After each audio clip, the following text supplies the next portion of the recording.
মৰমৰ অকণিহঁত, আজি মই তোমালোকৰ ওচৰলৈ লৈ আহিছোঁ পঞ্চতন্ত্ৰৰ এটা সুন্দৰ সাধু, আৰু সাধুটোৰ নাম হৈছে অতি বুদ্ধিৰ ফল। তেনেহ'লে তোমালোকে সাধুটো শুনাচোন আজি।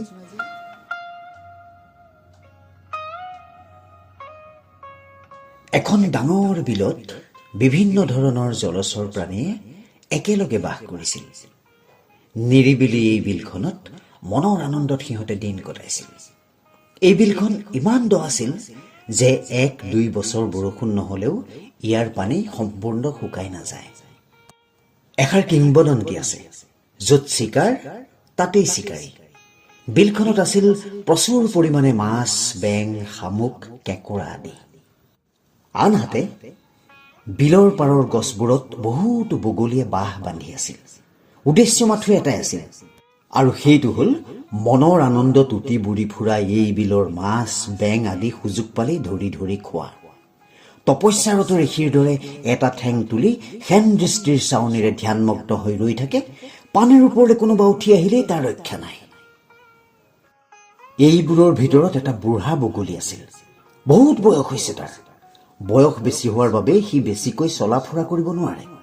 সেয়েহে সি বিলৰ পাৰলৈ যোৱাৰ বাহিৰে আন গত্যন্তৰ নাছিল।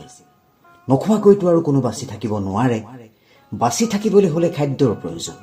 বুঢ়া বগলীৰ মনত এদিন এটা বুদ্ধি খেলালে। বিলৰ ওচৰলৈ গৈ সি এদিন ইনাই বিনাই কান্দিবলৈ ধৰিলে। সেই সময়তে এটা কেঁকোৰা সেইফালেদি গৈ আছিল। বুঢ়া বগলী কেনেদৰে কান্দি থকা দেখি তাৰ বৰ কৌতূহল উপজিল। সি ঘটনাটো জনাৰ উদ্দেশ্যে বগলীৰ ওচৰলৈ গৈ বৰ আন্তৰিকতাৰে সুধিলে, বগলী মামা, তুমি এনেদৰে কান্দিছা কিয়? কি হ'ল তোমাৰ? কিহৰ বাবে মনত ইমান দুখ? আজি তুমি একো আহাৰ সংগ্ৰহ কৰিব পৰা নাই নেকি? বগলীটোৱে ক'লে, ভাগিন, তুমি ঠিকেই ধৰিছা। মই আহাৰ ত্যাগ কৰিছো। এতিয়া অনশন ব্ৰত আৰম্ভ কৰিছো। মই এতিয়া কোনো মাছকে নাখাওঁ। কেঁকোৰাই সুধিলে, তেন্তে মামা, তোমাৰ এই বৈৰাগ্যৰ কাৰণেই বা কি? বগলীয়ে ক'লে, শুনিবা সেই কথা? তেন্তে শুনা। মোৰ জন্ম এই বিলৰ পাৰতে, আৰু ইয়াতে জীৱনটো কটাই আজি বৃদ্ধ হলো। শুনিবলৈ পাইছো আজিৰ পৰা 12 বছৰ পৰ্যন্ত অনাবৃষ্টি আৰম্ভ হ'ব, আৰু তাৰ ফলত জলাশয়, নদী আদি সকলো শুকাই যাব। কেঁকোৰাই সুধিলে, এই সৰ্বনাশ কথা তুমি কাৰ মুখতে গম পালা মামা? বগলীয়ে ক'লে, এজন দৈৱজ্ঞৰ মুখৰ পৰা শুনিবলৈ পায়ে মই কান্দিবলৈ আৰম্ভ কৰিছো। মই মোৰ নিজৰ কথা অকণো ভবা নাই। মোৰনো আৰু কেইটা দিন আছে। সি পুৰীলৈ যোৱাৰ সময় হৈ আহিল। যাৰ লগত ইমান বছৰে ঘনিষ্ঠভাৱে কটালো, সিহঁত এতিয়া মোৰ চকুৰ আগত পানীৰ অভাৱত শুকাই ক্ষীণাই মৰিব। সেই দৃশ্য মই কেনেকৈ সহ্য কৰিব পাৰিম? অৱশ্যে এই বিলৰ বহুতেই আন কোনো গভীৰ বিললৈ সময় থাকোঁতেই যাবলৈ আৰম্ভ কৰি দিছে। কিন্তু যি নিজে যাব নোৱাৰে, তাৰ বাবেহে মোৰ বিশেষ চিন্তা। কেঁকোৰাই বুঢ়া বগলীৰ মুখে এই দুঃসংবাদ শুনি আন জলচৰ প্ৰাণীবোৰক এই খবৰটো জনালেগৈ। আন প্ৰাণীবোৰেও এই খবৰটো শুনাৰ লগে লগে বগলীটোৰ ওচৰলৈ লৌৰি আহিল। বগলী মামা, এতিয়া আমাৰ উপায়? আমি সকলো পানীৰ অভাৱত শুকাই মৰিব লাগিব নেকি? আপুনি কিবা এটা বিহিত ব্যৱস্থা আমাক কৰি দিবই লাগিব। আমাক আপুনি যেনে তেনে বচাওক। বগলীৰ বুদ্ধিয়ে কামত দিয়াত মনে মনে বৰ সন্তোষ প্ৰকাশ কৰিলে। সি ক'লে, এটা উপায় আছে। এই বিলৰ পৰা কিছু দূৰত আন এখন ইয়াতকৈ গভীৰ বিল আছে। পদুম ফুলেৰে আবৃত হৈ থকা সেই বিলখন বছৰৰ পিছত বছৰ ধৰি অনাবৃষ্টি হ'লেও সহজে নুশুকায়। তালৈকে তোমালোক যাব লাগিব। এটা মাছে তেতিয়া হতাশ হৈ ক'লে, কিন্তু আমাৰনো তালৈ যোৱাটো কেনেকৈ সম্ভৱপৰ হ'ব? আমাৰতো আৰু আপোনাৰ দৰে ডেউকা নাই যে তালৈ উৰি যাব পাৰিম।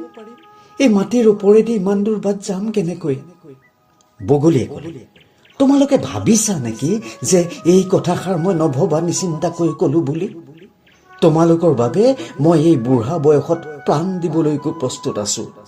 তোমালোকক সকলোকে মই এটা এটাকৈ পিঠিত লৈ সেই বিলত থৈ আহিম।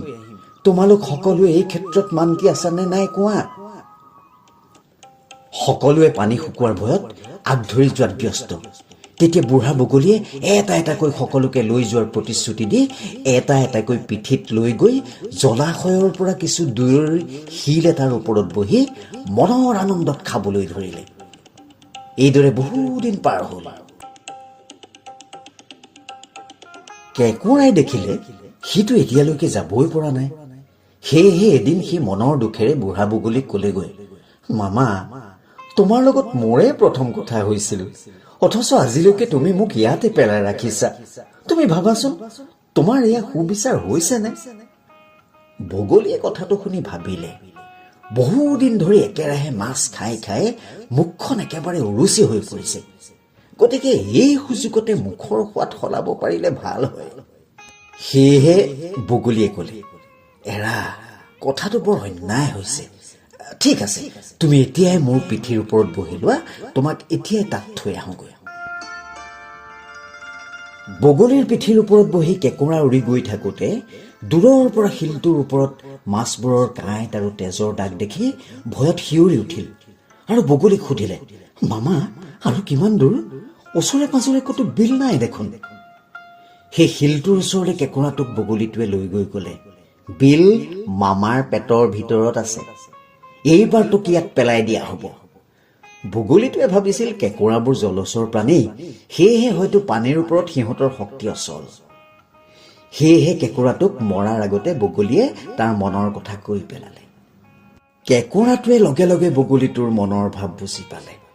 তৎমুহূৰ্ততে সি অকণো সময় নষ্ট নকৰি তাৰ তীক্ষ্ণ চেপেনা দুডালেৰে বগলীটোৰ ডিঙিত প্ৰাণপণে চেপি ধৰিলে। বগলীটো কেঁকোৰাৰ বজ্ৰ চেপাত থিতাতে মৰি থাকিল।